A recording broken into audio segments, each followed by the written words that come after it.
На какво ни учат педофилите? Да бръкнеш в дюкяна на евродепутат. Депутатът от Атака Илиян Тодоров разпрати открито писмо до медиите, в което критикува Даниел Марк Комбендит, който е съпредседател на групата на Зелените, Европейски свободен алианс в Европейския парламент и се е изказвал многократно против политиката на Атака. Тодоров нарича евродепутата европедофил, защото в автобиографията си Бендит пише: знаете ли, че сексуалността на едно дете е възбуждаща?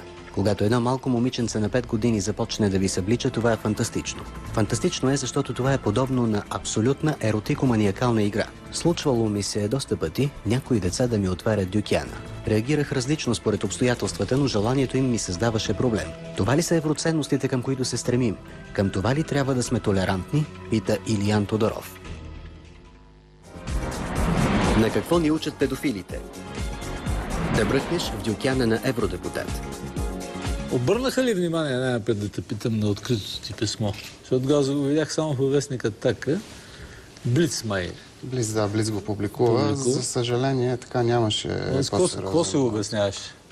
Този свян? Обяснявам си с така... Притеснили са се или... Не, това е просто така... Много добронамерени ли са нашите хора? Не, има едно медийно мълчание, за което и към финала на предаването ще ви кажа. Просто не се говори по тези теми, не знаем защо. И тук, когато става въпрос за същия този евродепутат, съпредседател на Зелените в Европейския парламент, той не е единствения, за съжаление. Този Комбендит и редица други, те са просто пешките на шахматната дъска в една мръсна игра, която мръсна игра, крайната и цел е да се приеме болестта и патологията като норма в целия Европейски съюз, респективно и в България. Освен него, аз тук сега мога да кажа още едно негово изказване, то е за едно списание Le Observer. Същия Комбендит казва: моя флир с децата скоро взе еротична насока. Вече перфектно чувствах как малките момиченца на 5 годинки се научиха да ме възбуждат. Направо не е за вярване. Повечето време бях напълно разоръжен. На няколко пъти децата ми разкопчаваха дюкяна и започнаха да ме галят. Според обстоятелствата реагирах различно, когато те искаха и аз ги галих. Тези колоритни описания на дюкяна на господин евродепутата коректно ли са цитирани? Абсолютно, да, абсолютно. Всеки може да го провери в неговата автобиография, казва се Легрант Базар. Тези хора в последствие отиват в Европарламента и там, пак се повтарям, гласуват закони и предложения правят, които в последствие Европейската комисия казва: вие в България трябва да ги спазвате. В противен случай ще има наказания. Ето ви покажа още един, пак от така наречените зелени. Явно те са така най-извратените. Това е така наречения Юрген Тритин, който е бил водач на листата на зелените на изборите в Германия. Същият този, Юрген Тритен в неговата така кампания предизборна е настоявал за узаконяване на педофилията. Това е от Шпигел, онлайн изданието на Шпигел, тази информация. Ето още така една съвсем спокойна... Същия отбор ли? Същия отбор са, не, тази е социал-демократка от Швеция, казва се Моника Грьон. Тази Моника Грьон вече натискат съвсем така спокойно в Европейския парламент да се легализира така наречения инцест. Кръвосмешението, секса между роднини, баща с майка и така нататък. Нека не забравяме, че в... Голяма радост ще настъпи в някои наши квартали. Да, голяма радост наистина ще настъпи, но да кажем, че в Испания и Португалия инцестът е абсолютно разрешен. Тоест в Испания и Португалия съвсем спокойно може да има сексуално съвокупление между баща и дъщеря, между баща и син, никой не ги преследва тези хора. Впоследствие вече тези депутати, които законодателно са допуснали такова нещо в Испания и Португалия, ги изпращат в Европейския парламент и там те със своите виждания, със своя морал, предлагат поредните щуроти, които да стават норма. Сега най-напред да ти кажа, да те питам нещо по-скоро. Нали интересът ти не е предизвикан от факта, че една френска дипломатка беше замесена в скандала с Волен? Не, тук... Да не си го връщате? Не. Просто трябва да се покаже истината, защото това, което е тръгнало към нас, е нещо страшно. Аз пак ви казвам, на края на предаване ще ви покажа какво се е гласувало на 4 февруари в Европейския парламент и как са гласували българските депутати. Не, кажи го сега, кажи го. Няма проблем, ето, значи това е извадката, един сайт Volt Watch. от която изведка се вижда, ето кои са 394 европейски депутати, приемат ето тази резолюция, която аз ще ви я дам, ще ви оставя да имате на английски язик. Тази резолюция е предложена от Улрике Луначек, която е австрийска евродепутатка и съпредседателка на групата за хомосексуални права в Европейския парламент. Така, на 4 февруари, както разбрахте, е прията тази резолюция, която основава точки, по които Европейската комисия и държавите членки на Европейския съюз, по които те трябва да почнат да работят. Те са доста, аз ще ви кажа най-фрапантните. Узаконяване и признаване на гей браковете на територията на целия Европейски съюз. Осиновяване на деца от хомосексуални двойки на територията на целия Европейски съюз. И ето, примерно, приканва държавите членки да обмислят начини за адаптиране на техния семейен закон за днешните променящи се семейни модели и форми, както и да включват възможност за децата да имат повече от двама родители или настойници, тъй като това ще отвори възможност за ЛГБТ семейства. Това са лесбийки, геове, бисексуални. Как са гласували нашите родители? Нека само да продължа още няколко точки. Наказателно преследване срещу всеки дръзнал да критикува хомосексуализма. Наказателно, вече не е административно глоба, направо ви вкарат в затвора, ако кажете това не е морално, не е правилно. Тук е нещо много страшно. Сексуално образование в училищата. Трябва да се включат недискриминационна информация за изграждането на положителна визия на ЛГБТИ хора. Призовава държавите членки да предприемат действия за насърчаване на обективни знания по въпроси, свързани с сексуалната ориентация, полова идентичност и изразяване на пола в училища и други образователни институции. Тоест, някой ще обяснява на нашите деца колко е хубаво да си гей, как няма нищо лошо в това, как трябва да ги приемем и как... Всичко това е наред. Това е нещо нормално и на това ще се искат То не може да бъде изпряно. Да, от Европейската комисия това искат за нашите деца. Разбира се, тук е за масова гей пропаганда и така нататък. Ето как са гласували българските депутати. Слави Бинев, така наречения патриот, който сега ще бъде в евролистата от НФСБ за евродепутат, е гласувал за. Да. За това, за гей браковете и всичките тези гадости. А Мария Габриел, честито на Хаджи Димово, от ГЕРБ е гласувала за. Фелис Хюсменова, ДПС, гласувала е за. Ивайло Калфин, който отиде при Първанов сега в АБВ, и той е гласувал за. И той е за това, одобрява го. Метин Казак от ДПС също е гласувал за. Евгений Кирилов, БСП за. Марусия Любчева, БСП за. Надежда Нейнски, Синя коалиция за. Владко Панайотов, ако не се лъжа него, и то от ДПС. От ДПС. Да, за. И Антония Първанова от НДСВ за. Против няма ли? Не, аз не видях да има някой против. Има въздържали се, има хора, които не са присъствали на самото гласуване. Но ето тези хора, които сега от сутрин до вечер говорят за евролисти, кой ще да бъде водач, аз призвам хората пак да гласуват за тях. За БСП, за ГЕРБ, за ДПС, за Слави Бинев. Щом искат това да се случи в България. Децата ни да им бъде обяснявано в училище колко е хубаво да са хомосексуалисти и така нататък, да се узаконят гей браковете. Щом искат това, моля пак гласувайте за тях. Да.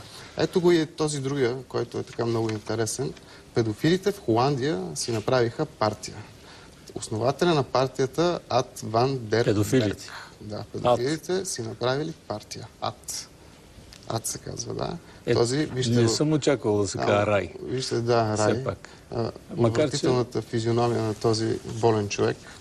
Ама този е в... Покажи го. Нямаме ли го в един видеоклип, който донесе? Да. Този от руската телевизия. Да. Стенли, дай да видим. За какво се бори този човек? Да. Ад Ванденберг. Программа партии содержала такие, например, пункты. Легализация детской порнографии, детям с 12 лет надо разрешить заниматься сексом, играть в азартные игры, употреблять легкие наркотики. Мы говорим о подростках, детях в возрасте от 12 до 16 лет. Вот о них речь. Эти дети уже в том возрасте, когда они сами способны четко выразить свои желания, чего они хотят и чего нет. У меня у самого был такой случай с одним из моих приятелей. Я сказал ему: подумай сам для начала, хочешь ли ты этого? Обратите внимание, педофил сам говорит о том, что у него был некий несовершеннолетний партнер, но никакой реакции полиции это не вызвало. Я простой человек. Имела глупость, имела тупость, я не знаю, как сказать, родить ребенка не в России, а на этой страшной земле викингов, понимаете, в этой белой Африке, где к детям относятся как к товару. Моего сына одевают в костюм Путина, и люди становятся в очередь, чтобы насиловать моего 4-летнего мальчика. А я должна здесь молчать и не ходить на митинги, потому что если я скажу об этом, понимаете, то меня объявят сумасшедшей, я его никогда не увижу. Я да видим още веднъж господин Нат. Началото само. Това беше интересно. За партию любви к ближнему, свободы и разнообразия. Программа партии содержала такие, например, пункты. Легализация детской порнографии, детям с 12 лет надо разрешить заниматься сексом, играть в азартные игры, употреблять легкие наркотики. Мы говорим о подростках, детях в возрасте от 12 до 16 лет. Вот о них речь. Эти дети уже в том возрасте, когда они сами способны четко выразить свои желания, чего они хотят и чего нет. У меня у самого был такой случай с одним из моих приятелей. Я сказал ему: подумай сам для начала, хочешь ли ты этого? Обратите внимание, педофил сам говорит о том, что у него был некий несовершеннолетний партнер, но никакой реакции полиции это не вызвало. Да, ясно. Освен, че не предизвиква никаква реакция от страна на полицията, холандската държава дори промотира създаването на подобни партии. Ето ви... Подкрепят по-скоро. Подкрепя, да. От Или... Washington Post, да. washingtonpost.com. Холандския съд няма нищо против създаването на тази партия. Педофилска партия. Педофилска партия. Това е становището на холандския съд, според който срещу педофилска партия. Това няма нищо лошо. Отворено общество. Но същите тези после, аз пак се повтарям, влизат в Европарламента, гласуват изрощените, които ви казвам, които после идват при нас. Това обаче, Иляне, не може да бъде спряно. Може да бъде спряно, но нека да продължим и тогава за спиране ще говорим. Ето сега, примерно, ще ви дам една много интересна информация за Ангела Меркел. Да. Германската свободна демократична партия, която е в коалиция с настоящия канцлер Ангела Меркел, преди време пряко е пропагандирала за разрешаването на педофилията и това да си е нещо нормално в Германия. В момента тези хора управляват заедно от Шпигел отново. Тези хора в момента управляват заедно с Ангела Меркел. И дали случайно или не, ето какво се е случило в Германия в момента. Това е една книжка, която се издава от немското правителство, в частност Министерство по въпроси на семейството, Немски федерален център за здравно образование. В тези книжки се насърчават родителите, внимателно слушайте, да масажират сексуално техните деца, които са на възраст между 1 и 3 годинки. Книжките са озаглавени "Любов, тяло и да си играем на доктор". И аз само един текст ще ви прочета от това да видите за каква болна история става въпрос. Бащите не отделят достатъчно внимание на клитора и влагалището на дъщерите си. Техните ласки твърде рядко се отнасят към тези региони, а това е единственият начин момичетата да могат да развият чувство на гордост от техния пол. Авторите рационализират. Детето докосва всички части на тялото на баща си, като по този начин го възбуждат. Бащата трябва да направи същото. Тези книжки са... Точно ли цитираш, бе? Абсолютно точно едно към едно. Това вече ми звучи малко невероятно. Според едно полско издание, дори тези книжки са задължителни в 9 германски региона и се използват за обучение в ясли, детски градини и учители в начални училища. Бурята на Божа, Иляне, ще бъде опустошителна. Не знам, просто наистина нещата са много тежки. Ето да видите какви неща дават на децата, осиновени от хомо-двойки. Това е една игра. Както виждате, ето тук даже пише, че е одобрена от правителството. Не знам от кое правителство. Много така интересна игра. 2 момченца, поръсни, за да станеш обратен. Както се вижда. Така с сушуарчета да си играят момченцата. Ето и за момиченци има. И те да пораснат, да станат обратни. Много така интересна и хубава игра на осиновените деца от хомосексуални двойки. Може би противници на тия тенденции да са направили. Не, има ги в интернет. Всеки дори може да си купите книгите. Това има книжки.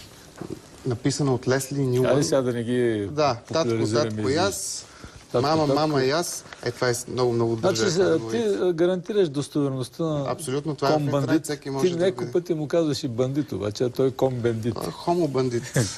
Ето сватбата на моя чичо. Някакви други потайности от докяна на... Това е... Ето учебници има даже за гей деца. Ето учебник за гей деца и обучават. Това е болест. Ние го казваме. Това е болест. Тази болест трябва да бъде спряна. Не може да допуснем тези хора в Европейския парламент да гласуват какви ли не лудости, защото това са лудости, които ви прочета, което са гласували на 4 февруари. Нашите евродепутати да са за това и в един момент разбирате, че смяташ, че това ще дойде и тук. Може да имаме евродепутат, който да не е съгласен с волята на чорбаджиите. Ами явно евродепутатите от тези партии, които са в момента в Европарламента... Това ще какво стана, бе? Вие се Ние нямаме разделихте, евродепутати в Европарламента. Единия... А Митко Стоянов бил ли е на това гласуване? Не знам, аз извадих само тези, които съм видял. Така че и това ще ви помоля, когато дойдат сега тук преди изборите за Европейския парламент, просто им покажете какво са гласували и ги попитайте с какви очи искат пак да отидат там.